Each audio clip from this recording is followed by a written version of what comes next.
칠흑 같은 어둠이 내려앉은 특수임무부대 707의 새벽은 언제나처럼 팽팽한 긴장감으로 가득 차 있었다. 강철을 벼리는 용광로, 대한민국 육군 최정예라는 자부심 이면에 감춰진 혹독한 규율과 통제는 신참 부대원들의 숨통을 조였다. 하유진 일병은 그 숨막히는 공기 속에서도 묵묵히 제자리를 지켰다. 동기들보다 월등한 체력, 사격술, 전술 이해도를 가졌지만 그녀는 단 한 번도 자신을 내세우지 않았다. 그저 강인한 군인이 되고 싶다는 일념 하나로 이 지옥 같은 곳을 견뎌내고 있었다. 하지만 그녀의 뛰어남은 어떤 이에게는 눈에 거슬렸다. 일병 하유진, 관물대 정리 상태가 그게 뭐냐? 내 눈에는 이게 각 곡으로 보이나? 아침 점호 직전 생활관을 순찰하던 노지영 중사의 날카로운 목소리가 유진의 귓전을 때렸다. 유진은 즉시 관물대로 달려가 흐트러진 곳 하나 없는 수건의 각을 다시 잡았다. 그러나 노 중사의 의도는 교정이 아니었다. 그녀는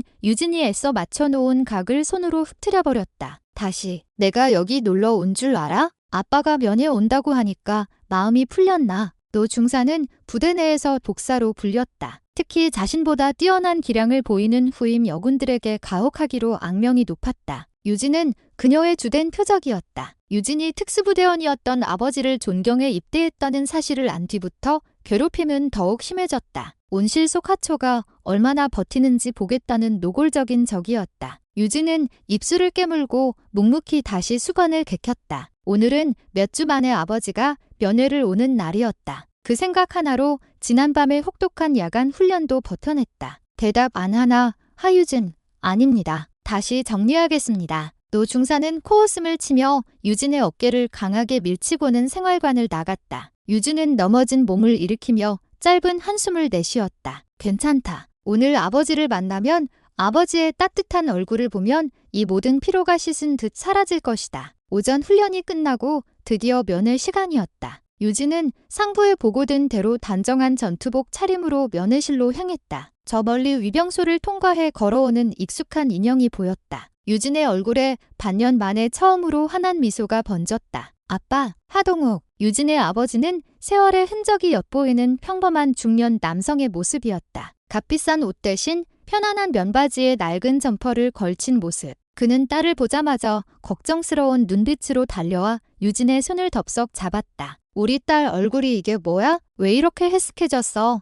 아니야, 아빠. 훈련하느라 좀 타서 그래. 밥도 잘 먹고 있어. 두 사람은 면회실 한쪽에 자리를 잡았다. 하동욱이 정성껏 싸온 도시락이 테이블 위에 펼쳐졌다. 유진이 가장 좋아하는 갈비찜과 잡채였다. 유진은 눈 감추듯 음식을 입에 넣으며 그동안 참아왔던 긴장이 풀리는 것을 느꼈다. 부대 생활은 할만하고 동기들하고는 잘 지내고 그럼 다들 잘해줘. 훈련은 훈련이니까 좀 힘들긴 한데 다 할만해. 유진은 차만호 중사의 이야기를 꺼내지 못했다. 걱정하실 것이 뻔했다. 그저 아버지가 군 생활을 자랑스러워했던 것처럼 자신도 훌륭하게 임무를 수행하고 있다고 안심시켜드리고 싶었다. 하동욱은 그런 딸의 마음을 아는지 모르는지 그저 묵묵히 딸이 먹는 모습을 흐뭇하게 바라보며 물을 따라주었다. 그때였다. 면회실 문이 거칠게 열리고 노지영 중사가 굳은 얼굴로 들어섰다. 면회실에 화기애애하던 공기가 순간적으로 얼어붙었다. 일병 하유진, 지금 면회 시간인가?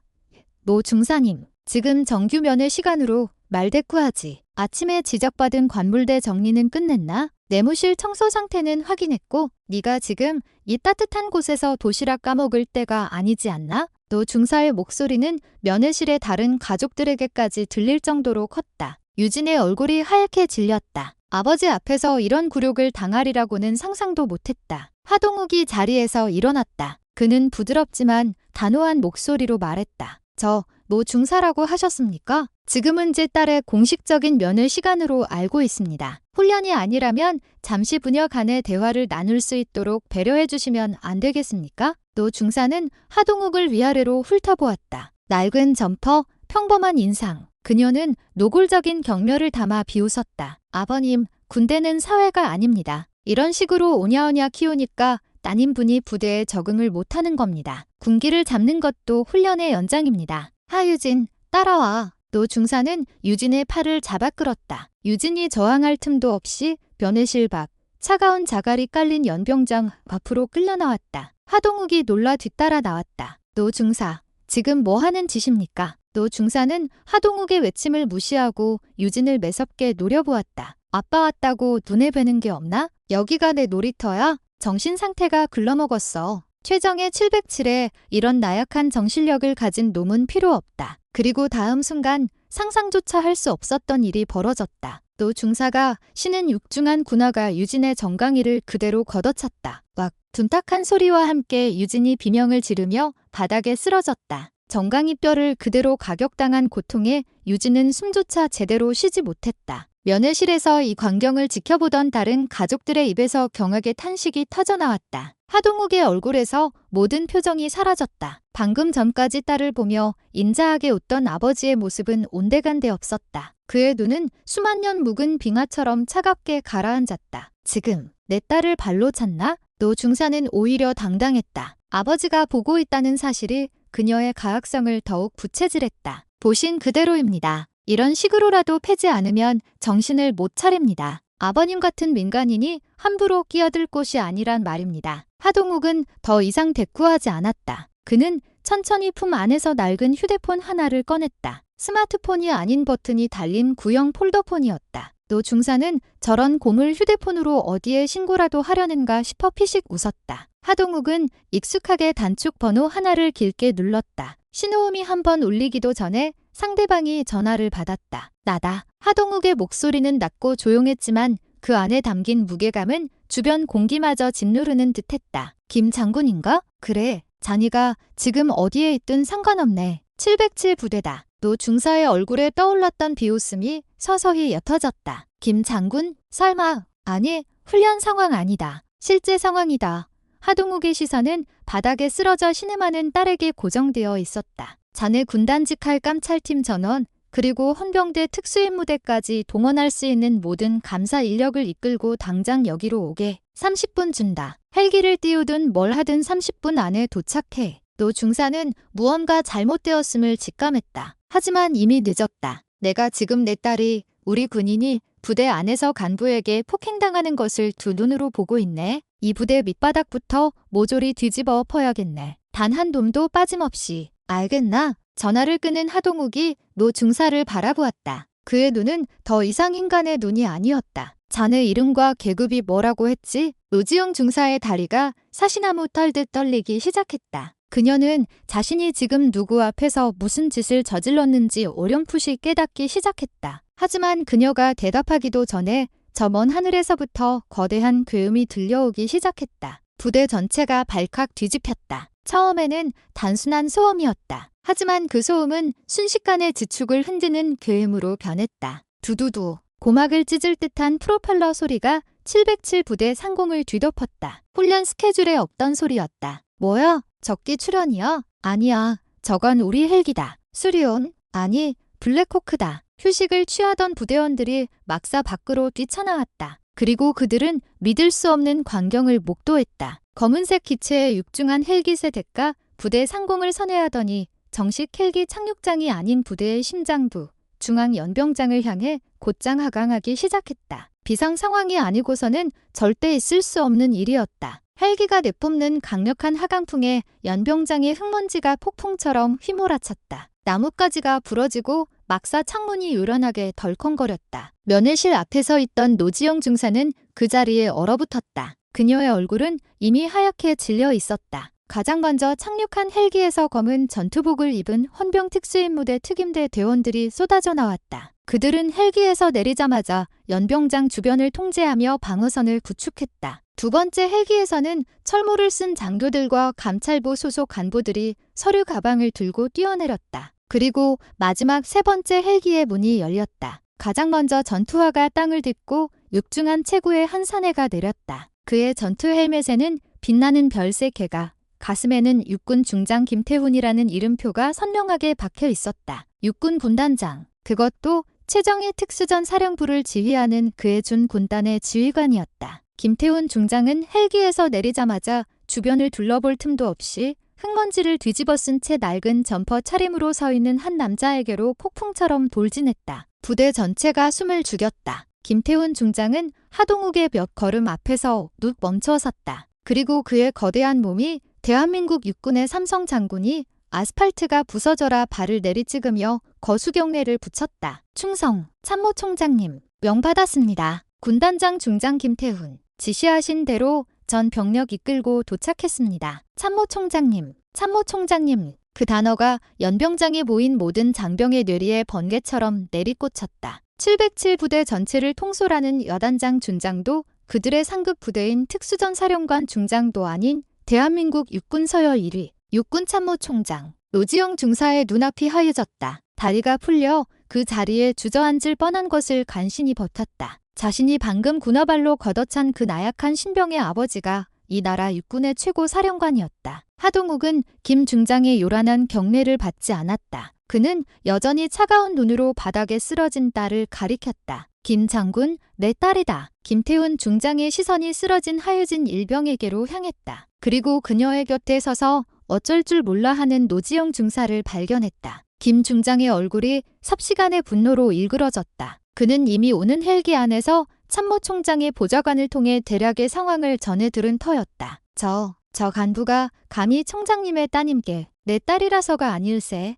하동욱이 김 중장의 말을 잘랐다. 그의 목소리는 얼음장 같았다. 이 군복을 입고 옛방을 지키라고 보낸 내 자식이자 이 나라의 군인이 저런 자에게 폭행을 당했다는 것이 문제다. 그것도 부모가 보는 앞에서. 이 부대의 기강이 얼마나 무너졌으면 저런 하극상과 폭력이 버젓이 자행되는가? 그는 노지영 중사를 손가락으로 가리켰다. 저자는 당장 현장에서 체포하게. 폭행 및 가혹행위 현행범이다. 구속 수사 원칙으로 진행해야 해. 알겠습니다. 김 중장이 손짓하자 대기하고 있던 특임대 대원 2명이 달려와 노지영 중사의 양팔을 붙잡았다.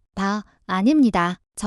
저는 그냥 군기를 잡으려고. 참모총장님, 잘못했습니다. 몰랐습니다. 노 중사는 그제야 살려달라고 발버둥 쳤지만 특임대 대원들은 그녀의 입을 틀어막고 양손에 수갑을 채워 헬기 쪽으로 끌고 갔다. 하동욱의 시선이 면회실에서 이 모든 상황을 창백한 얼굴로 지켜보고 있던 부대 지휘관들에게로 향했다. 방금 막 보고를 받고 뛰쳐나온 707 여단장 준장과 그의 참모들이었다. 김 장군, 지금 이 순간부로 707 부대 전체의 지휘관을 자니가 일시적으로 인수하게. 여단장을 포함한 이 부대 모든 지휘관은 즉시 직무에서 배제한다. 여단장의 얼굴이 사색이 되었다. 참모총장님, 그건 너무하십니다. 하동욱이 여단장을 쏘아보았다. 자네 부대 한복판에서, 그것도 민간인인 부모가 보는 앞에서 병사에 대한 폭행이 일어났네. 그런데도 자네는 그 사실조차 모르고 있었지. 이게 지휘관인가? 자네는 자네 부대를 통제할 능력이 없음을 스스로 증명한 걸세. 당장 저 여단장 계급장 떼고 보직 해임 조치하게. 오늘부로 군복 벗을 각오해야 할 거야. 김태훈 중장은 한치의 망설임도 없이 명령을 수행했다. 여단장, 당장 지휘봉 내려놓고 감찰부의 통제에 따르도록. 지금부터 이 부대는 내가 직접 지휘한다. 하동욱은 쓰러진 유진에게 다가가 점퍼를 벗어 덮어주었다. 그리고 의무병을 불러 조용히 지시했다. 내 딸 당장 헬기에 태워서 국군 수도병원으로 이송하게. 외상뿐만 아니라 정신적인 충격까지 모두 검사받아야겠네. 유진은 고통 속에서도 혼란스러운 눈으로 아버지를 바라보았다. 자신이 알던 그 다정하고 평범한 아버지가 아니었다. 수십 명의 장성과 수백 명의 군인을 한마디로 움직이는 저 차가운 사령관이 자신의 아버지라는 사실이 믿기지 않았다. 하동욱은 딸의 머리를 한번 쓰다듬어 주고는 다시 김태훈 중장을 향해 섰다. 이제 사적인 감정은 모두 지온 참모총장의 얼굴이었다. 김 장군, 일 총장님, 지금부터 이 부대 전체를 뒤지게. 모든 생활관, 모든 사무실, 모든 컴퓨터와 서류를 압수수색한다. 오늘 일어난 이 폭행이 일회성인지 아니면 묵인되어 온 부조리의 일부인지 그 뿌리까지 모조리 뽑아내야 한다. 단 한 명의 억울한 병사도, 단 한 명의 부패한 간부도 남기지 말고 전부 색출해. 하동욱의 눈이 번뜩였다. 오늘 일몰 전까지 이 707 부대에 만연한 모든 부조리와 악습, 폭력의 흔적을 찾아 내 앞에 보고하게. 나는 오늘 이곳에서 부대가 정화되는 것을 두 눈으로 직접 확인할 걸세. 김태훈 중장은 다시 한 번 거수경례를 붙였다. 명심하겠습니다. 뼈와 살을 분리한다는 각오로 이 부대를 초토화시키겠습니다. 강철의 폭풍이 대한민국 최정예 부대를 덮치기 시작했다. 그것은 한 아버지의 분노이자 군 최고 사령관의 엄중한 정화 명령이었다. 김 중장의 명령이 떨어지자마자 707 부대는 거대한 벌집을 쑤셔놓은 듯 아수라장이 되었다. 하지만 그 혼란은 무질서한 혼란이 아니었다. 김태훈 중장이 직접 이끌고 온 수십 명의 감찰관과 헌병들은 마치 잘 짜인 작전을 수행하듯 일사불란하게 부대 전체를 장악해 나갔다. 지금 즉시 부대 전 병력은 모든 훈련 및 작업을 중단하고 주둔지 내 지정된 장소로 집결한다. 각 중대 및 처부 사무실의 모든 행정 서류와 컴퓨터 하드디스크를 즉각 봉인한다. 누구든 증거인멸을 시도할 시 현장에서 군법에 따라 처벌할 것이다. 김 중장의 고함이 부대 전체 방송망을 통해 울려 퍼졌다. 첫 번째 목표는 당연히 하유진 일병이 소속된 중대였다. 감찰 장교들이 굳게 닫힌 생활관 문을 열고 들어섰다. 노지용 중사에게 공포로 억압되어 있던 병사들은 처음에는 겁에 질려 아무 말도 하지 못했다. 우리는 참모총장님의 지시로 이 부대의 부조리를 적발하기 위해 파견된 군단 감찰팀이다. 너희들이 겪은 모든 부당한 대우, 폭언, 폭행, 가혹 행위를 지금 이 자리에서 모두 말하라. 너희들의 신원은 철저히 보장될 것이며 오늘 이 시간부로 너희들을 괴롭혔던 그 누구도 너희에게 해를 끼칠 수 없다. 한 감찰 장교의 단호한 선언에 생활관 구석에서 한 병사가 흐느끼기 시작했다. 사실입니다. 노 중사님은 하 일병만 괴롭힌 게 아닙니다. 그것이 시작이었다. 한 번 터진 둑은 걷잡을 수 없었다. 저는 야간 훈련 중 실수를 했다는 이유로 방탄 헬멧으로 머리를 구타당했습니다. 노 중사는 저희에게 자신의 개인 빨래와 전투와 세척을 강요했습니다. 주말에도 쉬지 못하고 모 중사의 관사를 청소해야 했습니다. 얼차려를 빙자한 가혹 행위는 일상이었습니다. 밤늦게까지 잠을 재우지 않고 원산 폭격을 시키는 일도 다반사였습니다. 증언은 쏟아져 나왔다. 하유진 일병에 대한 폭행은 우발적인 사건이 아니라 노지용 중사가 상습적으로 저질러 온 수많은 악행 중 하나에 불과했다. 중대장님은 이 모든 사실을 알고 계셨습니다. 건의를 했지만 특수부대원이 그 정도도 못 참느냐며 묵살하셨습니다. 감찰팀은 즉시 중대장인 최대위를 연행했다. 최대위는 김태훈 중장 앞에 끌려와 무릎을 꿇었다. 장군님, 억울합니다. 저는 부대 단합을 위해서 단합 김 중장이 최대위의 멱살을 잡아 올릴 듯 노려보았다. 내 놈이 말하는 단합이 병사들의 고통을 묵살하고 범죄를 눈감아 주는 것인가? 내 놈은 지휘관이 아니라 범죄의 공범이다. 당장이자도 보직 해임하고 구속 수사해. 조사는 상부로 거침없이 뻗어나갔다. 중대장을 넘어 대대장인 서중령에게로 향했다. 서중령의 사무실에서는 노지영 중사를 비롯한 일부 부사관들이 상납한 것으로 의심되는 고가의 선물 리스트와 차명 계좌의 흔적이 발견되었다. 부조리는 단순한 가혹 행위를 넘어 부패와 비리로까지 이어져 있었다. 서중령은 자신의 사무실에서 컴퓨터 하드디스크를 포맷하려다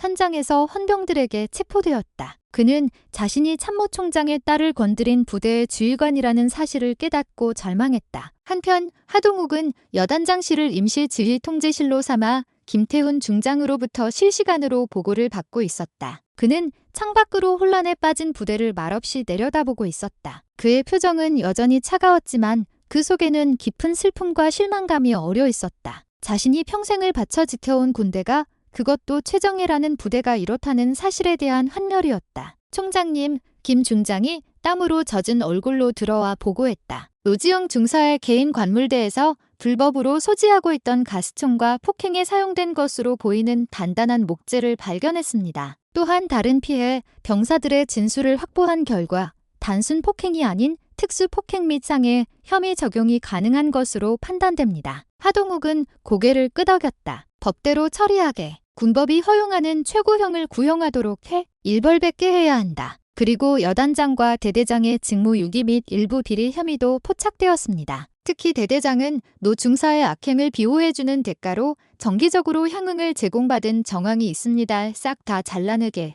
하동욱의 목소리에는 한치의 망설임도 없었다. 지휘구하를 막론하고 이번 사태에 연루된 자들은 단 한 명도 용서하지 말게. 707 부대는 오늘부로 다시 태어나야 하네. 썩은 살을 도려내지 않으면 새 살이 돋아날 수 없어. 해가 저물어갈 무렵 707 부대는 말 그대로 초토화되었다. 노지영 중사는 물론 중대장 최대일, 대대장 서중령이 현장에서 즉각 보직 해임되고 군사법원으로 직행했다. 부대 운영을 방관하고 지휘 책임을 다하지 못한 여단장은 징계위원회에 회부되어 불명예 전역이 기정사실화되었다. 그뿐만이 아니었다. 노 중사의 비호 아래 악행을 저질렀던 몇몇 부사관들도 줄줄이 체포되었다. 부대의 지휘 체계가 사실상 공중분해된 것이다. 김태훈 중장은 연병장에 집합시킨 707 부대 전 장병 앞에서 하동욱을 단상으로 모셨다. 하동욱은 마이크 앞에 섰다. 그는 낡은 점퍼 차림 그대로였다. 하지만 그 자리에 있는 그 누구도 감히 그를 평범한 중년 남성으로 보지 못했다. 나는 오늘 아들, 딸 같은 여러분을 보러 온 한 명의 아버지로서 이 자리에 왔다. 그의 조용한 목소리가 스피커를 통해 연병장에 울려 퍼졌다. 그리고 이 나라 군을 책임지는 참모총장으로서 여러분에게 참을 수 없는 부끄러움과 미안함을 느낀다. 국가에 헌신하기 위해 가장 힘든 길을 자처한 여러분이 적이 아닌 내부의 적에게 고통받고 있었다는 사실을 미처 살피지 못했다. 그는 고개를 숙였다. 참모총장의 사과였다. 모든 장병이 숨을 죽였다. 오늘을 기점으로 707 부대는, 아니 대한민국 육군 전체는 새로 태어날 것이다. 폭력과 부조리는 그 어떤 명분으로도 정당화될 수 없다. 전통이라는 이름으로 자행되는 모든 악습을 뿌리 뽑겠다. 오늘 이 부대를 무너뜨린 것은 적의 포탄이 아니라 우리 스스로의 안일함과 썩어 빠진 정신이었다. 그는 다시 고개를 들었고 그의 눈은 다시 매처럼 날카로워졌다. 오늘 이후로 부당한 명령과 폭력에 굴복하지 마라. 여러분은 지휘관의 사병이 아니라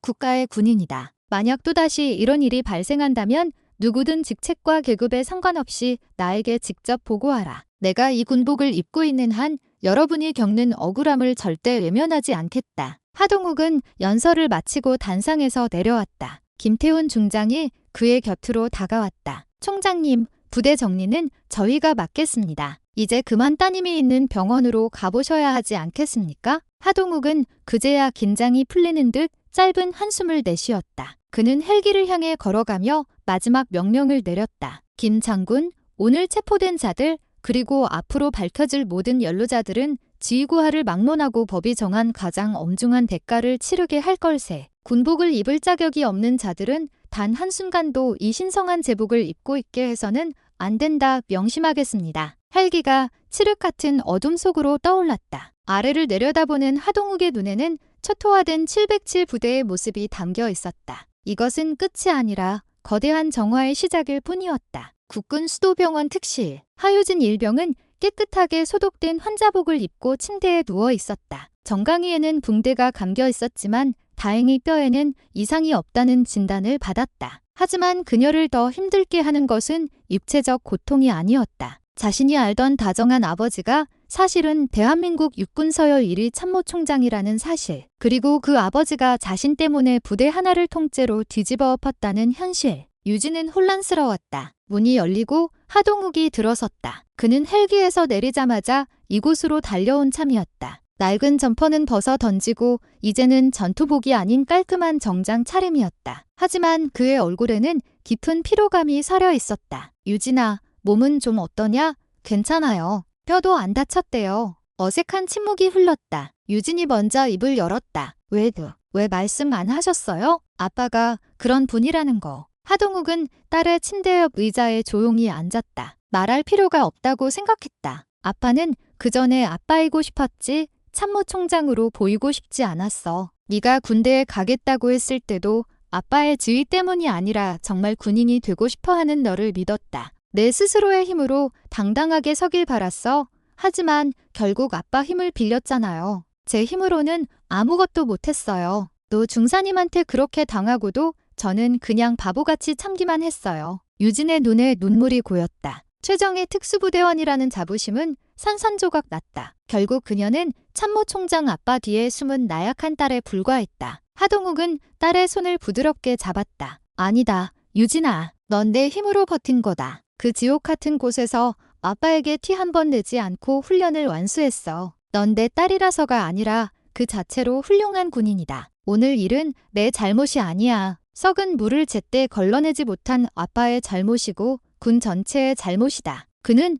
딸의 눈물을 닦아주며 말을 이었다. 하지만 유진아, 이게 끝이 아닐 거다. 유진이 의아한 눈으로 아버지를 바라보았다. 오늘 내가 무너뜨린 건 노지영 중사 개인과 707의 몇몇 간부들 뿐이다. 하지만 그들이 그렇게 당당하게 악행을 저지를 수 있었던 건 그들 뒤에 더 거대한 무엇인가가 버티고 있었기 때문일 수도 있다. 같은 시각 육군 본부의 한 비밀스러운 공간, 육군 참모차장을 비롯한 몇몇 고위 장성들이 긴급히 모였다. 분위기는 살얼음판처럼 차가웠다. 참모총장님께서 친히 707을 초토화시켰다고 김태훈 중장이 군단 감찰팀을 전부 이끌고 갔답니다. 노 중사라는 여군 하나가 총장님 따님을 폭행한 것이 발단이 되었다고 합니다. 한 장성이 마른 침을 삼키며 말했다. 문제는 그 노지영 중사가 그냥 노 중사가 아니라는 겁니다.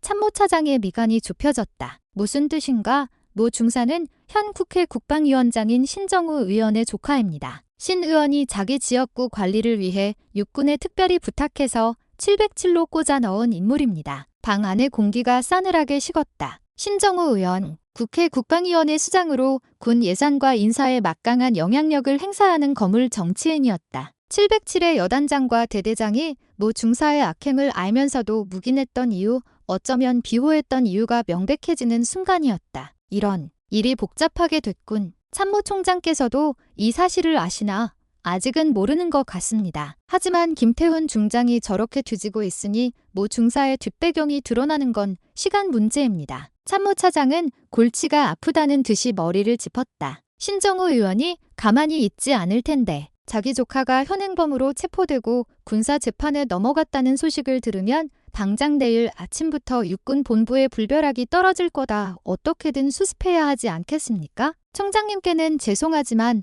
정치권과 정면으로 부딪히는 것은 군으로서도 부담입니다. 적당한 선에서 노 중사를 처리하고 신 의원과는 물밑에서 조용히. 멍청한 소리. 참모차장이 버럭 소리를 질렀다. 상대가 누구라고? 하동욱 총장이야. 그분이 그런 적당한 타협에 넘어갈 사람으로 보이나? 그랬다면 애초에 군단 감찰팀을 부르지도 않았을 거야. 그분은 지금 군 전체에 만연한 이 보이지 않는 뿌리를 뽑아내려 하시는 거다. 참모차장의 눈이 번뜩였다. 신정우 의원이든 그보다 더 높은 누구든 상관없다. 하 총장께서는 이번 기회에 군 인사에 개입하는 정치권이 더러운 손을 잘라내려 하시는 거다. 우리는 선택을 해야 해. 다음 날 아침 하동욱 총장은 참모총장실로 복귀하자마자 김태훈 중장을 호출했다. 밤새 추가로 밝혀진 것이 있나? 김 중장은 피곤한 기색 역력했지만 단호한 목소리로 보고했다. 총장님, 예상대로였습니다. 노지영 중사는 국방위원장 신정우 의원의 조카였습니다. 707 여단장은 신 의원의 압력으로 노 중사를 받아들였고 대대장은 신 의원과의 연주를 이용해 진급 노비를 하려 한 정황이 포착되었습니다. 하동욱의 표정에는 변화가 없었다. 마치 모든 것을 예상했다는 듯했다. 그것뿐인가? 아닙니다. 노 중사와 신 의원 간의 통화 기록, 그리고 대대장이 신 의원의 보좌관과 주고받은 문자 메시지를 확보했습니다. 군 인사에 부당하게 개입하고 특정 간부의 비위를 묵인해 달라는 청탁 내용이 고스란히 담겨 있습니다. 하동욱은 자리에서 일어났다. 좋아. 이제 벌레들을 잡았으니 벌레들이 기어나온 구멍을 막을 차례군. 그는 즉시 법무실장과 국방부 조사본부장을 호출했다. 김 장군이 확보한 모든 증거 자료를 즉시 조사본부로 이첩하게. 그리고 언론에 공개할 준비를 하게. 김 중장이 놀란 눈으로 총장을 바라보았다. 총장님, 언론 공개는 신정우 의원의 반발이 거셀 것입니다. 국방부 전체가 흔들릴 수 있습니다. 흔들려야지. 하동욱이 창밖을 내다보며 말했다. 썩은 부분이 있다면 흔들어서라도 떨어져 나가게 해야지. 신정우 의원이 국방위원장이라는 직위를 이용해 군을 사유하려 했다면 그 또한 군이 적이다. 나는 적과 타협할 생각이 없네. 하동욱은 보좌관에게 지시했다. 국방부 장관님께 보고 드리게. 오늘 오후 참모총장 주재로 군 내부 부조리 척결 및 인사비리 관련 긴급 기자회견을 열겠다고. 그리고 신정우 의원실에는 내가 직접 전화하겠네. 하동욱의 손이 책상 위에 붉은색 직통 전화기로 향했다. 군의 심장부에서 이제는 군을 넘어 대한민국 정치의 심장부를 겨누는 거대한 폭풍이 다시 한번 휘몰아치기 시작했다. 유진이 맞았던 군화발 하나는 이제 걷잡을 수 없는 태풍의 눈이 되어 모든 것을 빨아들이고 있었다. 국방부 브리핑룸은 이른 아침부터 몰려든 기자들로 발 디딜 틈이 없었다. 참모총장 긴급 기자회견이라는 단내 글자는 모든 언론사 정치부와 국방부 출입 기자들을 총동원시키기에 충분했다. 통상적으로 참모총장이 직접 언론 앞에 나서는 경우는 북한의 중대 도발이나 대규모 군사작전 발표 외에는 극히 드물었다. 카메라 플래시가 무자비하게 터지는 가운데 하동욱 총장이 굳은 표정으로 연단에 섰다. 그는 화려한 수식 없이 곧바로 본론으로 들어갔다. 어제 본인은 대한민국 육군 최정예 부대인 707 특수임무부대에서 한 병사가 간부에게 무차별적으로 폭행당하는 현장을 직접 목격했습니다. 브리핑룸이 순식간에 술렁였다. 참모총장이 직접 목격했다는 사실만으로도 사안의 심각성은 극에 달했다. 이는 단순한 군 기강 회의의 문제가 아닙니다. 조사 결과 해당 간부는 자신의 지위를 악용해 상습적으로 병사들에게 가혹 행위를 일삼았으며 지휘 계통은 이를 묵인하고 심지어 비호했습니다. 하동욱은 잠시 숨을 골랐다. 그리고 가장 강력한 폭탄을 터뜨렸다. 더욱 개탄스러운 것은 이 모든 부조리의 배경에 현직 국회의원의 부당한 인사 청탁과 압력이 있었다는 사실을 확인했다는 것입니다. 기자석이 폭발했다. 누구입니까? 실명을 밝히십시오. 고함과 질문이 쏟아졌다. 국회 국방위원회 소속 신정우 의원입니다. 실명이 거론되자 브리핑룸은 물을 끼얹은 듯 조용해졌다가 이내 수십 회의 소음으로 폭발했다. 기자들은 노트북을 두드리고 어딘가로 다급하게 전화를 걸기 시작했다. 신정우 의원은 자신의 조카인 노지영 중사를 707 부대에 부당하게 전입시켰으며 이후에도 해당 부대 지휘관들과 부적절한 관계를 유지하며 노 중사의 비위를 묵인하도록 압력을 행사했습니다. 이는 군의 근간을 뒤흔드는 심각한 국기문란 행위입니다. 하동욱은 확보된 증거 자료, 즉 노 중사와 신 의원 간의 통화 내역 일부와 대대장이 주고받은 청탁 문자를 요약하여 공개했다. 본인은 이 사안을 한치의 의혹도 없이 엄정하게 처리할 것입니다. 폭행 가담자 및 비호 세력 전원은 군법에 따라 최고 수위로 처벌할 것이며 신정우 의원의 부당한 개입에 대해서는 국방부 조사본부를 통해 공식적으로 수사를 요청하고 그 결과를 사법기관에 이첩할 것입니다. 하동욱은 카메라 렌즈를 정면으로 응시했다. 그의 눈빛은 타협의 여지가 없는 강철 그 자체였다. 저는 그 어떤 정치 권력도 군의 신성한 임무와 인사에 개입하지 못하도록 이번 기회에 그 뿌리를 완전히 뽑아낼 것입니다. 군의 명예를 더럽힌 자들은 그 누구도 용서받지 못할 것입니다. 기자회견이 끝나자마자 대한민국은 발칵 뒤집혔다. 모든 방송사의 정오 뉴스는 이 소식을 톱뉴스로 다루었다. 인터넷 포털 사이트는 참모총장 국방위원장 정면 충돌 신정우 의원 조카 군대 비리라는 제목의 기사로 도배되었다. 국회의사당 신정우 의원실은 불타는 성체와 같았다. 이게 다 무슨 소리야. 하동욱 그 자식이 감히 나를 물어뜯어. 신정우 의원은 신문을 집어 던지며 고함을 질렀다. 보좌관들은 겁에 질려 고개만 숙이고 있었다. 의원님, 참모총장이 증거까지 공개했습니다. 황 중사와 대대장의 통화 기록이 그 멍청한 것들이 증거를 남겨. 그리고 하동욱은 그걸 언론에 까발려. 이게 무슨 군인이야? 정치 깡패지. 신 의원은 즉시 자신과 가까운 언론사 간부들에게 전화를 돌리기 시작했다. 이거 하동욱 총장의 독단적인 군권 남용이야. 군 내부의 문제를 정치 문제로 비화시켜서 자기 입지를 다지려는 수작이라고. 당장 반박 기사 준비해. 그리고 참모총장 딸이 707에 복무 중이었다는 거 그거 물고 늘어져. 아빠 백으로 편한데 가려다가 걸린 거 아니냐고. 하지만 여론은 신정우 의원의 뜻대로 움직이지 않았다. 오히려 아빠 백이 아니라 아빠가 방문한 날 조카 백을 믿은 간부에게 폭행당했다는 사실이 알려지자 여론은 들끓었다. 제 딸이 맞는 걸 본 참모총장의 분노라는 자극적인 제목 아래 사건의 본질인 군 내부 비리와 정치권 개입 문제가 더욱 선명하게 부각되었다. 청와대에서도 즉각 반응이 나왔다. 대통령은 국방부 장관과 하동욱 총장을 긴급 호출했다. 총장님, 이렇게까지 일을 크게 벌이실 필요가 있었습니까? 국방부 장관이 난처한 표정으로 먼저 입을 열었다. 신정우 의원은 여당의 핵심 실세였기에 장관으로서도 부담이 막중했다. 하동욱은 대통령을 향해 고개를 숙인 뒤 흔들림 없는 목소리로 말했다. 대통령님,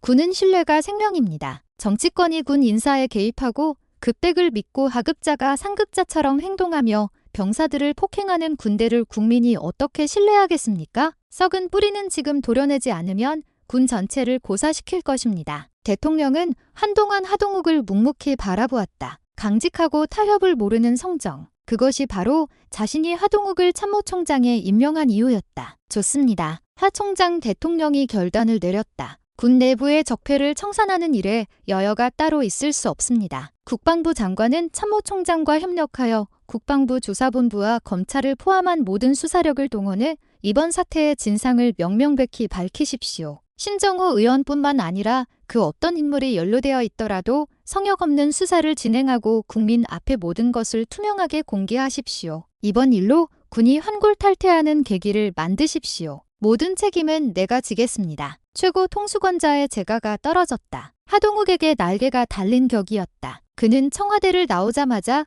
김태훈 중장에게 전화를 걸었다. 김 장군, 이제부터 망설일 것 없네. 신정호 의원과 연결된 모든 육군대 라인을 샅샅이 뒤지게. 인사청탁, 비리, 횡령, 그 무엇이든 좋다. 이 기회에 군에 기생하는 모든 정치 기생충들을 박멸해야 하네. 군단장 직속 감찰팀과 국방부 조사본부가 연합하여 거대한 수사팀이 꾸려졌다. 그들의 칼날은 이제 707 부대를 넘어 육군 본부의 핵심 인사 라인을 향하기 시작했다. 신정호 의원이라는 거대한 방패막이 사라지자 그 뒤에 숨어있던 온갖 비리들이 보물 터지듯 쏟아져 나오기 시작했다. 이것은 단순한 군 기강 문란 사건을 넘어 군과 정치권이 거대한 비리 카르텔을 무너뜨리는 신호탄이었다. 참모총장이 칼을 뽑고 대통령이 그 칼에 힘을 실어주자 국방부 조사본부와 군 검찰의 움직임은 거침이 없었다. 그들은 더 이상 신정호 의원이라는 정치적 방패를 두려워할 필요가 없었다. 수사의 칼날은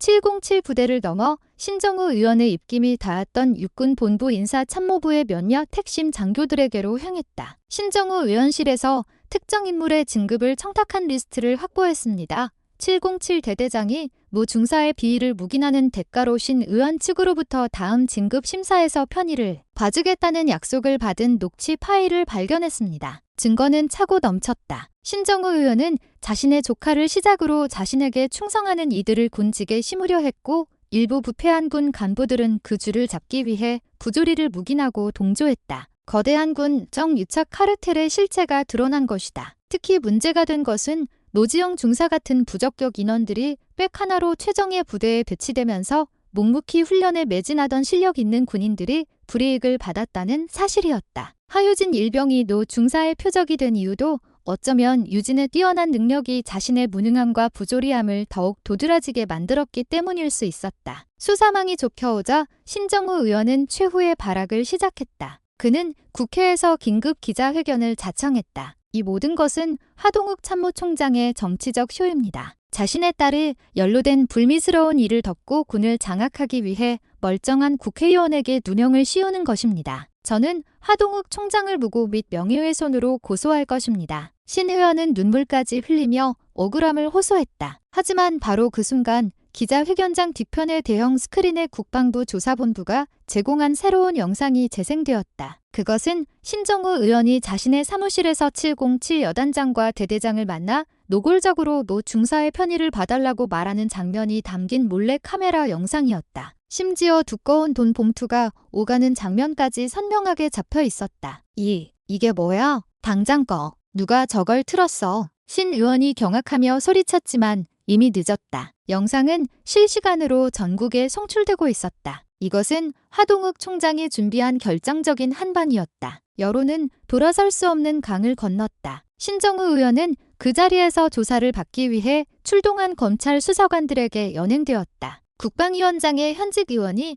국회 본청에서 뇌물수수 및 직권남용 혐의로 체포되는 초유의 사태였다. 카르텔의 머리가 잘려나가자 몸통과 꼬리는 스스로 무너져 내렸다. 신 의원에게 줄을 대고 진급을 청탁했던 장교들, 그의 비호를 받으며 부대 내에서 왕처럼 군림했던 간부들이 줄줄이 소환되었다. 육군 본부 인사참모부는 발칵 뒤집혔고 몇몇 장성들은 즉시 보직 해임된 후 군 검찰의 조사를 받게 되었다. 이 모든 과정은 하동욱 총장의 철저한 통제하에 신속하게 이루어졌다. 며칠 뒤 하동욱은 다시 국군 수도병원을 찾았다. 유진은 이제 붕대를 풀고 가벼운 재활 훈련을 시작하고 있었다. 아버지의 방문에 유진은 이전처럼 어색해하지 않고 오히려 담담하게 경례를 붙였다. 일병 하유진, 몸 상태 이상 없습니다. 그래, 앉아라. 하동욱은 딸의 맞은편에 앉아 따뜻한 미소를 지었다. 폭풍이 지나간 후에 고요함이었다. 뉴스 봤습니다. 신정호 의원 구속됐더군요. 그래, 제 값을 치러야지. 군복을 입은 군인에게, 그리고 군대를 믿고 자식을 보낸 국민에게 죄를 지었으니. 유진은 아버지를 물끄러미 바라보았다. 아빠, 저 부대로 복귀하고 싶습니다. 하동욱의 눈이 조금 커졌다. 복귀라고? 707은 지금 지휘부가 완전히 무너지고 재편성 중이다. 그리고 너는 이번 일로? 알아요. 모두가 저를 참모총장 딸로 보겠죠. 제가 그곳에 있으면 모두가 불편해할 거라는 것도 알아요. 유진은 주먹을 굳게 쥐었다. 하지만 저는 도망치고 싶지 않아요. 제가 707에 지원한 건 아빠 빽을 믿고 간 게 아니었어요. 정말 대한민국 최고의 군인이 되고 싶어서였어요. 이번 일로 제가 그 꿈을 포기한다면 저는 평생 노 중사님 같은 사람들에게 지는 거라고 생각해요. 유진의 눈에는 두려움이나 혼란 대신 707에 처음 입대하던 날의 그 강인한 의지가 다시 타오르고 있었다. 제가 돌아가서 제 실력으로 당당하게 인정받고 싶어요. 저 같은 피해자가 다시는 나오지 않는 그런 부대를 만드는데 제 힘을 보태고 싶어요. 그게 제가 폭행당한 것에 대해 복수하는 유일한 길이라고 생각해요. 하동욱은 딸을 한참 동안 바라보았다. 그리고는 그 누구보다 자랑스러운 얼굴로 환하게 웃었다. 그래, 그게 내 딸이지. 그게 진짜 군인 하유진이다. 그는 딸의 어깨를 두드려 주었다. 좋다. 복귀를 허락한다. 대신 조건이 있다. 조건 말입니까? 다시는 다치지 마라. 내 몸은 내 것이기도 하지만 이 나라를 지키는 소중한 자산이다. 그리고 아빠에게는 세상에서 가장 소중한 보물이고. 유진의 눈시울이 붉어졌다. 네, 아빠, 명심하겠습니다. 하동욱은 병실을 나오며 김태훈 중장에게 전화를 걸었다. 김 장군, 707 부대 재편성 작업은 어떻게 되어가나? 김 중장은 활기찬 목소리로 답했다. 총장님, 비리 연루자들을 모두 솎아내고 실력과 인품이 검증된 최고의 간부들로 지휘부를 새로 구성하고 있습니다. 병사들의 사기도 다시 올라오고 있습니다. 억눌려 있던 부조리가 사라지니 부대 전체에 건강한 기운이 돌고 있습니다. 다행이군. 거기에 한 사람 복귀 인원이 추가될 걸세. 누구 말입니까? 하유진 일병이다. 김 중장은 잠시 놀랐지만 이내 유쾌하게 웃었다. 하하, 역시 총장님 따님입니다. 알겠습니다. 하 일병이 돌아올 자리는 저희가 완벽하게 준비해 놓겠습니다. 이제 그 누구도 그녀를, 아니 우리 707의 그 어떤 병사도 부당하게 대하지 못할 것입니다. 며칠 후 하유진 일병은 완쾌하여 707 부대로 복귀했다. 위병소를 통과하는 그녀의 발걸음은 그 어느 때보다 당당했다. 부대원들은 그녀를 동정의 시선이 아닌 거대한 부조리를 무너뜨린 태풍의 시작점, 그리고 그 시련을 꿋꿋이 이겨내고 돌아온 진정한 전우로서 맞이했다. 노지영 중사가 구속되고 신정우 의원이 몰락한 자리에 707 부대는 혹독한 정화 작업을 거쳐 더 강하고 투명한 부대로 거듭나고 있었다. 하동욱 총장은 자신의 집무실에서 그 모든 과정을 묵묵히 지켜보며 군의 진정한 개혁은 이제부터가 시작임을 다짐하고 있었다. 하유진 일병이 복귀한 707 부대는 이전과는 완전히 다른 곳이 되어 있었다. 부패한 지휘부는 모조리 쓸려나갔고 김태훈 중장의 철저한 검증을 거친 새로운 지휘관들이 부임했다. 특히 유진이 소속된 중대의 신임 중대장은 과거 부조리 척결에 앞장섰던 강고래 여군 장교 이정화 대위였다. 이 대위는 부임 첫날 전 중대원을 연병장에 집합시켰다. 나는 여러분에게 두 가지만 약속하겠다. 첫째, 여러분을 그 어떤 부당한 대우로부터도 철저히 보호할 것이다. 둘째, 여러분을 대한민국 최강의 전사로 만들기 위해 그 어떤 타협도 하지 않을 것이다. 이 대의의 시선이 유진에게 잠시 머물렀다. 특히 하유진 일병. 찬이가 겪은 일은 부대의 치욕이자 나의 치욕이다. 자네를 참모총장 딸이라는 특수인물로 대하지 않겠다. 자네는 그저 나의 부하 하유진 일병일 뿐이다. 동기들과 똑같이 훈련하고 똑같이 평가받게 될 것이다. 이겨낼 자신 있나? 유진은 가장 큰 목소리로 대답했다. 네, 자신 있습니다. 새로운 바람은 즉각 훈련에 반영되었다. 이전의 지휘부가 보여주기식 훈련과 간부들의 사적 업무에 병사들을 동원했다면 이 대위는 실전에 초점을 맞춘 고강도 훈련을 밀어붙였다. 불필요한 관료주의와 악습은 사라졌다. 오직 실력만이 계급과 경력을 뛰어넘는 유일한 기준이 되었다. 유진은 물 만난 고기처럼 훈련에 임했다. 아버지가 참모총장이라는 사실은 그녀에게 더 이상 족쇄가 아니었다. 오히려 그 이름에 부끄럽지 않은 군인이 되어야 한다는 강력한 동기부여가 되었다. 그녀는 사격 훈련에서 만점을 기록했고 야간 산악 침투 훈련에서는 그 어떤 남군 병사보다 빠른 속도로 목표 지점을 점령했다. 동기들의 시선도 달라졌다. 처음에는 그녀를 불편해하고 어려워하던 병사들도 훈련장에서 몸을 사리지 않고 가장 먼저 앞장서는 유진의 모습에 점차 마음을 열었다. 그녀는 더 이상 피해자나 누군가의 딸이 아닌 함께 등을 맞대고 싸울 수 있는 전우로 인정받기 시작했다. 하일병, 아까 침투 루트 정말 대단했어. 어떻게 그 절벽을 생각했어? 이론상 가능하다고 생각했습니다. 다음엔 같이 해보시겠습니까? 긍정적인 변화는 707 부대 전체로 퍼져나갔다. 김태훈 중장은 이번 사태를 계기로 군단 전체의 병사 고충 직접 보고 시스템을 도입했다. 이제 병사들은 지휘 계통을 거치지 않고도 군단장에게 직접 부조리를 신고할 수 있게 되었고 모든 신고는 헌병대와 감찰부가 즉각 조사에 착수했다. 한편 군사법원에서 재판이 진행 중이던 노지용 중사는 자신이 버림받았다는 사실을 깨닫고 절망에 빠져 있었다. 신정우 의원이 구속되면서 그녀를 비호해줄 깡패막은 사라졌다. 군 검찰은 그녀에게 군법이 정한 최고형을 구형했다. 피고인 노지영은 지휘관의 직위를 남용하여 병사들에게 상습적인 폭행과 가혹 행위를 일삼았으며 이는 군의 근간을 무너뜨리는 심각한 범죄 행위다. 특히 피해 병사의 부모가 보는 앞에서 폭력을 행사하는 등 그 재질이 극히 불량하다. 이에 본군 검찰은 피고인에게 징역 15년을 구형하는 바이다. 노지영은 법정에서 오열하며 선처를 호소했다. 잘못했습니다. 저도 위에서 시키는 대로 억울합니다. 신정우 의원이 저를 이렇게 만들었습니다. 하지만 그녀의 발악은 공허한 외침일 뿐이었다. 재판부는 그녀가 자신의 권력을 이용해 약자들을 짓밟은 죄를 엄중히 물어 군 검찰의 구형량에 가까운 중형을 선고했다. 그녀는 군복이 벗겨진 채 교도소로 이송되었다. 그녀와 함께 비리에 연루되었던 여단장, 대대장, 중대장 역시 모두 실형을 선고받고 불명예 전역이라는 비참한 최후를 맞이했다. 군정 유착 카르텔은 그렇게 완전히 해체되었다. 이 모든 과정을 지켜보던 하동욱 총장은 또 다른 더 근본적인 개혁을 준비하고 있었다. 그는 참모총장실로 육군, 해군, 공군, 해병대의 주임원사들을 모두 호출했다. 군의 실질적인 기강을 책임지는 부사관단이 최고 수장들이었다. 주임원사들, 내가 오늘 여러분을 부른 이유는 단 하나요. 썩어 빠진 관행이라는 이름의 악습을 모조리 끊어내기 위해서요. 하동욱의 목소리는 낮았지만 힘이 있었다. 노지영 중사 한 명을 처벌한다고 해서 군이 바뀌지 않아. 그자가 괴물이 되도록 방치한 이 부사관단이 폐쇄적인 문화, 하극자의 고통을 묵살하고 우리 식구 감싸기에 급했던 그 낡은 사고방식을 뿌리 뽑아야 하오. 그는 새로운 부사관 행동 강령을 지시했다. 첫째, 병사에 대한 그 어떤 형태의 사적 지시나 폭행도 즉각 퇴출 사유가 된다. 둘째, 부조리를 인지하고도 묵인한 부사관 역시 지휘 책임이 아닌 공범으로 간주하여 처벌한다. 셋째, 병사들의 인권을 최우선으로 보호하며 부사관의 리더십은 공포가 아닌 존경에서 나와야 한다. 주임원사들은 참모총장의 단호한 의지에 압도되었다. 그들은 자신들의 조직이 근본적으로 변해야 한다는 사실을 통감했다. 하동욱 총장은 707 부대의 변화를 시작으로 군 전체의 체질 개선을 밀어붙였다. 그것은 거대한 수술이었다. 반발도 있었고 저항도 있었다. 하지만 자신의 딸이 피 흘리는 것을 목격한 아버지의 분노는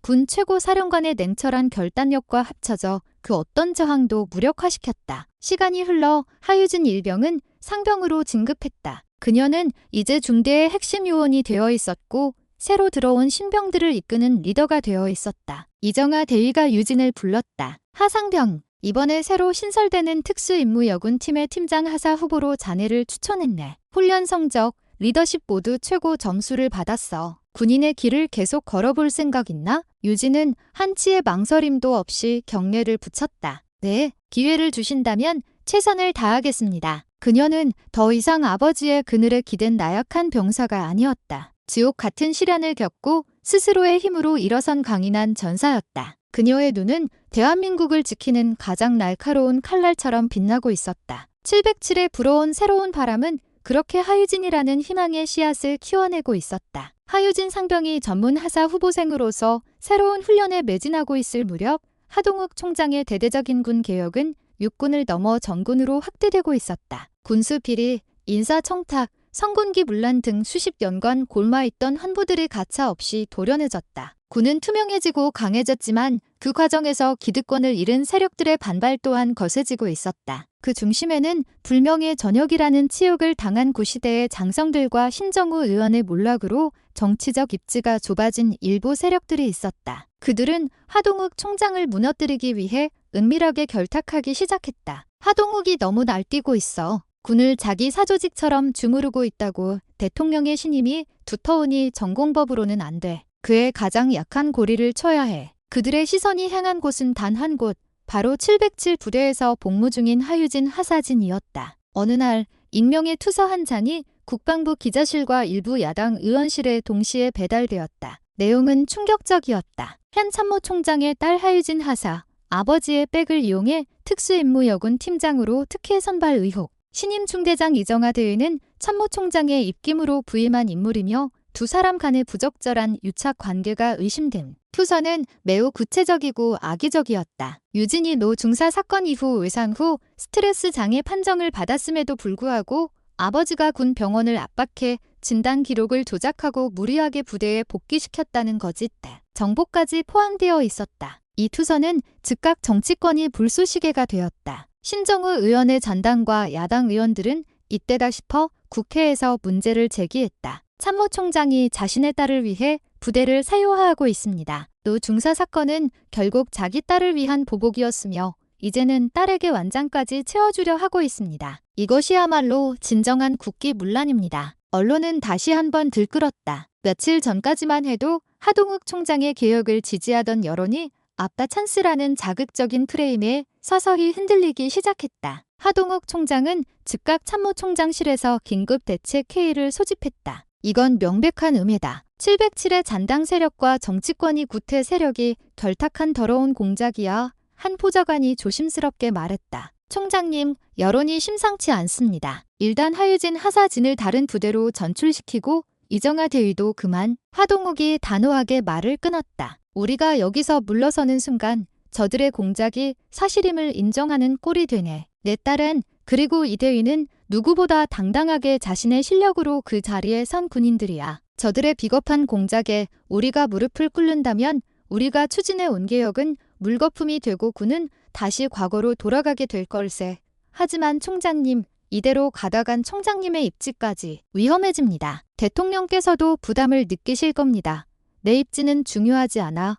하동욱의 눈이 형형하게 빛났다. 중요한 것은 진실이네. 저들이 진흙팡 싸움을 걸어왔다면 우리는 진흙팡 속에서 진실을 증명해 보이면 되네. 김태훈 중장에게 연락하게. 707 부대 즉시 전면 공개 검증을 준비하라고.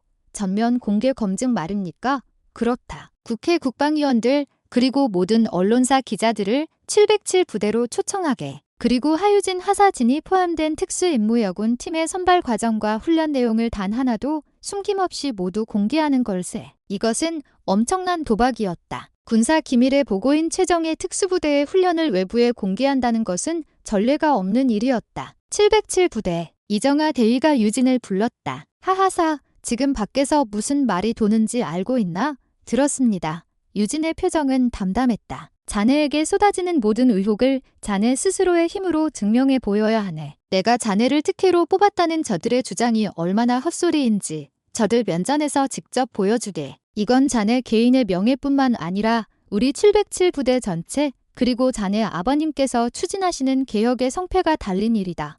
죽을 각오로 임하겠습니다. 며칠 뒤 707 부대의 거대한 훈련장에는 수십 명의 국회의원과 기자들이 모였다. 그들의 눈은 의혹과 호기심으로 가득 차 있었다. 하동욱 총장 역시 참모총장 자격으로 그 자리에 참석했다. 지금부터 특수임무여군 팀 후보생들의 최종 선발 테스트의 일환으로 대테러 인질 구출 훈련을 시작하겠습니다. 모든 과정은 실탄과 동일한 위력의 훈련탄으로 진행되며 평가는 사전에 위촉된 외부 군사 전문가 위원단이 공정하게 진행할 것입니다. 이 대위의 지휘 아래 훈련이 시작되었다. 유진을 포함한 후보생들이 헬기에서 레페를 타고 건물 옥상으로 침투했다. 그들의 움직임은 한치의 오차도 없었다. 저기 봐, 하유진 하사다. 기자들의 카메라가 일제히 유진을 향했다. 유진은 팀의 선봉에서 내부로 진입, 가상의 적들을 순식간에 제압해 나갔다. 그녀의 사격술, 상황 판단 능력, 팀원들과의 호흡은 그 자리에 모인 그 누구도 이의를 제기할 수 없을 만큼 완벽했다. 그때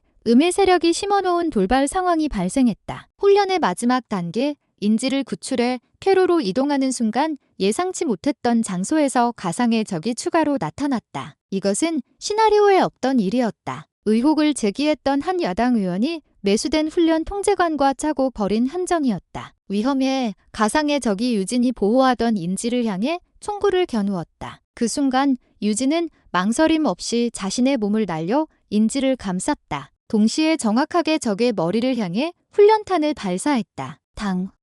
적은 제압되었지만 유진 역시 어깨에 훈련탄을 맞고 굴렀다. 훈련이 중단되고 모두가 숨을 죽였다. 유진을 음해하려 했던 의원의 얼굴이 하얗게 질렸다. 자신의 함정으로 인해 유진이 부상을 입었기 때문이었다. 유진은 고통을 참으며 일어섰다. 그리고 인지를 부축해 무사히 퇴출 지점까지 임무를 완수했다. 훈련이 끝난 뒤 하동욱 총장이 아닌 외부 전문가 위원단의 위원장이 마이크를 잡았다. 오늘 훈련을 총평하겠습니다. 특히 하유진 하사 후보생은 시나리오에 없던 돌발 상황에서 자신의 몸을 희생해 인지를 보호하는 완벽한 군인 정신을 보여주었습니다. 그녀의 전술적 움직임과 희생 정신은 오늘 평가에서 최고점을 받기에 부족함이 없습니다. 하유진 하사 후보생의 특혜 의혹은 오늘 이 자리에서 그녀의 실력으로 완벽하게 반박되었음을 선언합니다. 기자들 사이에서 박수가 터져나왔다. 유진을 의혹하려던 야당 의원은 몰래 자리를 뜨려다 다른 기자들에게 둘러싸였다. 의원님,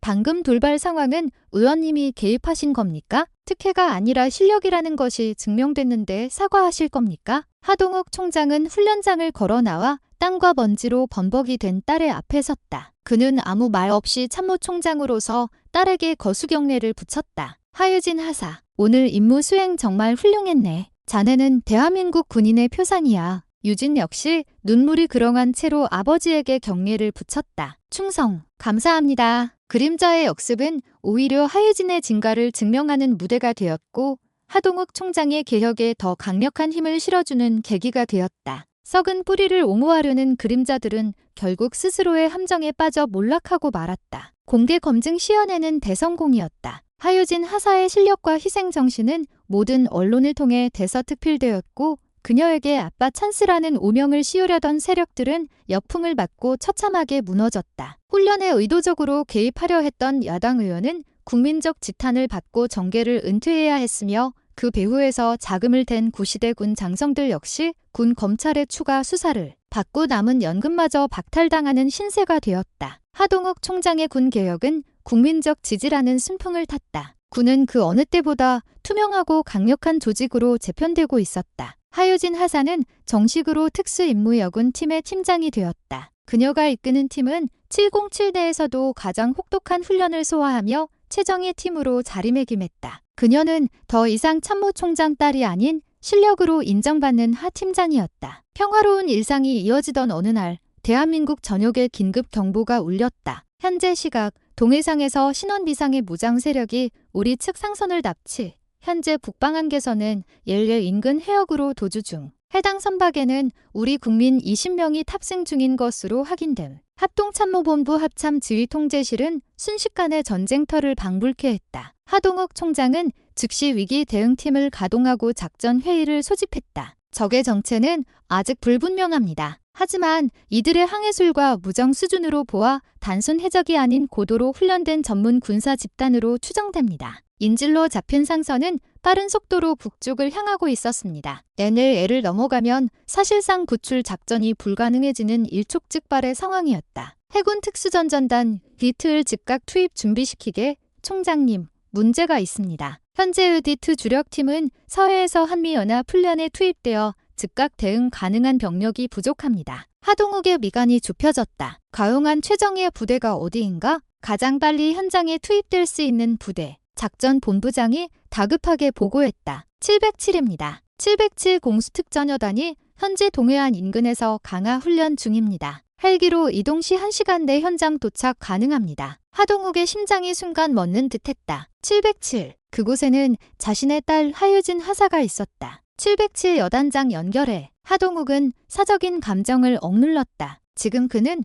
아버지가 아니라 20명의 국민을 구해야 하는 참모총장이었다. 야단장, 현재 상황은 들었겠지. 707에서 즉각 최정예 팀을 꾸려 인질 구출 작전을 준비하게. 해군 구축함이 현장으로 이동 중이다. 해상 침투 준비. 수화기 너머로 707 여단장의 단호한 목소리가 들려왔다. 알겠습니다, 총장님. 부대의 최고팀으로 즉각 편성하겠습니다. 총장님, 한 가지 보고 드릴 사항이 있습니다. 뭔가 현재 가용한 최정예 팀은 최근 대테러 훈련에서 최고 점수를 받은 하유진 하사의 여군 특임팀을 포함한 연합팀입니다. 이들을 투입해도 되겠습니까? 지휘 통제실의 모든 참모들이 하동욱의 입을 바라보았다. 자신의 딸을 사지 한복판으로 보내야 하는 명령이었다. 하동욱은 눈을 감았다. 노지영 중사에게 군화발로 걷어차이던 딸의 모습이 스쳐 지나갔다. 하지만 이내 대테러 훈련장에서 자신의 몸을 던져 인지를 구하던 강인한 군인 하하사의 모습이 겹쳐졌다. 그는 눈을 떴다. 그의 목소리는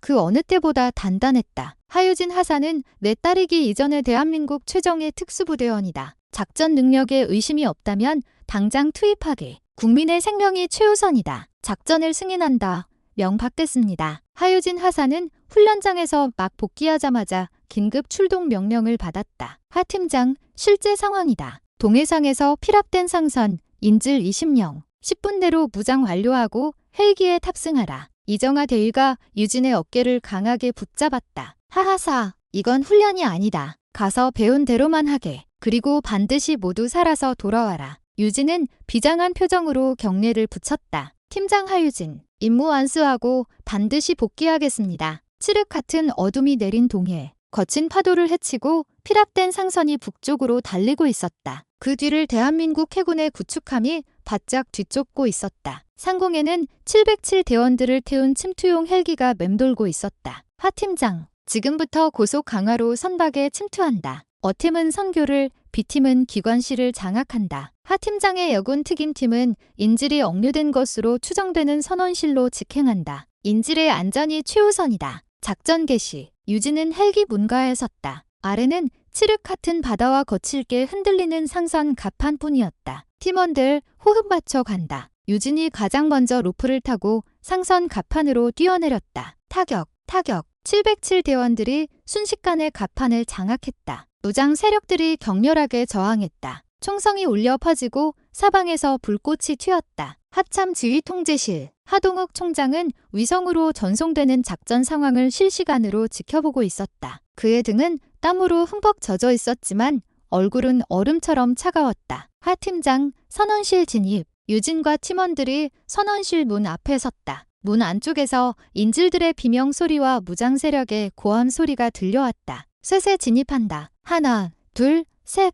폭격이 터지며 문이 날아갔다. 유진이 가장 먼저 성광탄을 던져놓고 진입했다. 인질, 엎드려, 엎드려. 선실 안은 아수라장이었다. 무장 세력 2명이 인질들을 방패 삼아 총을 겨누고 있었다. 움직이지 마. 움직이면 다 죽여버릴 거야. 유진은 무장 세력과 불과 몇 미터 떨어진 곳에서 대치했다. 인질이 바로 앞에 있어 섣불리 사격할 수 없었다. 그때 한 무장 세력이 겁에 질려오는 아이 인질의 머리에 총구를 겨누었다. 모두 무기 버려. 당장. 하동욱 총장은 지휘 통제실 스크린에 잡힌 그 장면을 보고 자신도 모르게 안들다고 외쳤다. 바로 그 순간 유진이 움직였다. 그녀는 총을 버리는 척하며 몸을 낮추는 동시에 허리에 차고 있던 대검을 뽑아 무장 세력의 손목을 향해 정확하게 던졌다. 악! 무장 세력의 총구가 아이의 머리에서 빗나갔다. 그 찰나의 순간 유진은 다시 몸을 날려 권총을 뽑아들었고 남은 무장 세력의 미간을 정확하게 쏘아 맞췄다. 상황 종료. 인질 전원 안전 확보. 유진의 다급한 목소리가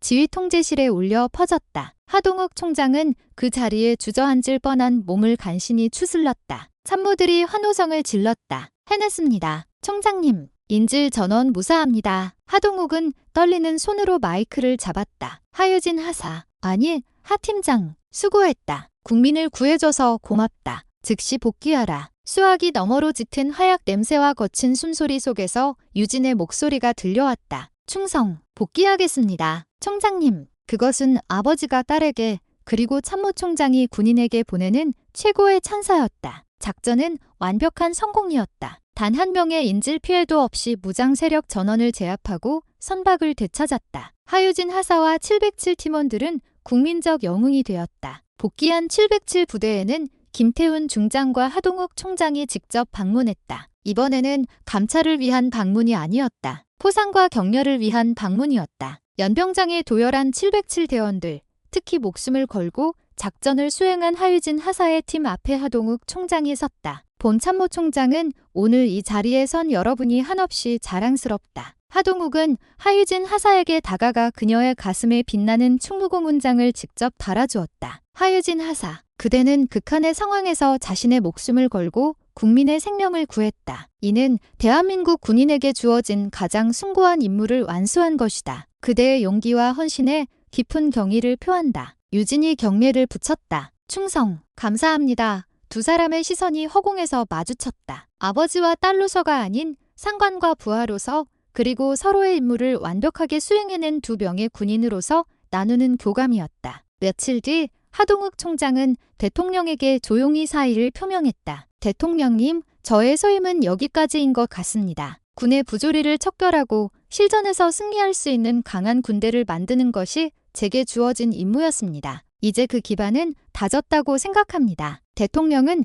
그의 손을 잡았다. 하 총장, 그동안 정말 고생 많으셨습니다. 총장님께서 군에 남긴 족적은 역사에 기록될 것입니다. 하지만 아직 할 일이 남지 않았습니까? 하동욱은 고개를 저었다. 이제는 새로운 세대에게 길을 열어주어야 할 때입니다. 그리고 저는 이제 참모총장이 아닌 한 사람의 아버지로 돌아가고 싶습니다. 제 딸이 더 이상 참모총장 딸이라는 꼬리표 없이 오롯이 군인 하유진으로서 당당하게 복무할 수 있도록 뒤에서 조용히 응원하고 싶습니다. 그의 사의는 수리되었다. 하동욱 총장의 임식은 소박하지만 엄숙하게 거행되었다. 그는 수많은 장성의 경례를 받으며 군을 떠났다. 그의 군역은 하동욱 리폼이라 불리며 대한민국 육군의 체질을 근본적으로 바꾼 혁명으로 기록되었다. 얼마 후 하유진 하사는 아버지와 함께 집 근처의 조용한 산을 올랐다. 하동욱은 이제 무거운 군복 대신 편안한 등산복 차림이었다. 아빠, 정말 괜찮으시겠어요? 그냥 이렇게 그만두셔도?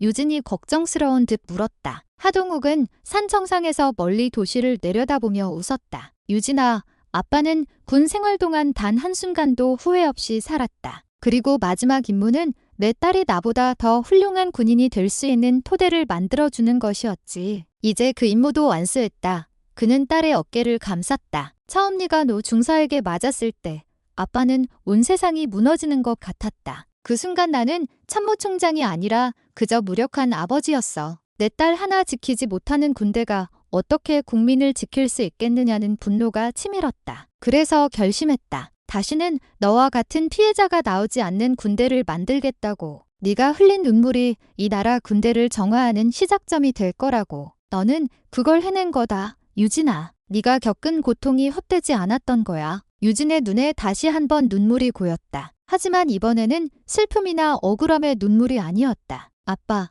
고맙습니다. 저를 끝까지 군인으로 믿어주셔서. 하동욱은 딸의 머리를 쓰다듬었다. 이제 아빠는 전역했으니 우리 딸 면회는 마음대로 가도 되겠지? 다음 면회 땐 갈비찜 아주 산더미처럼 싸들고 가마 푸을. 아빠, 저 하사예요. 이제 면회 잘 안 나가요. 하녀하의 웃음소리가 산 정상에 맑게 퍼져나갔다. 몇 년 후, 주변국의 군사적 긴장이 최고조에 달한 어느 날, 합동참모본부 지휘통제실, 적 특수부대, 수도권 핵심 시설 침투 징후 포착, 즉각 대응팀 투입 요망. 지휘통제실 중앙에선 여군 지휘관이 냉철하게 명령을 내렸다. 그녀의 어깨에는 빛나는 소령 계급장이, 가슴에는 이정아라는 이름표가 달려 있었다. 가장 신속하고 정확하게 적을 타격할 수 있는 팀을 보낸다. 707 알파팀, 즉각 출동시켜. 지휘관이 된 이정아 소령의 명령에 위성화면 한쪽에서 칠흑 같은 전투복을 입은 한 여군이 고개를 들었다. 그녀는 어느새 대한민국 최정예 특임대 팀장이 되어 있었다. 팀장 하유진 소령,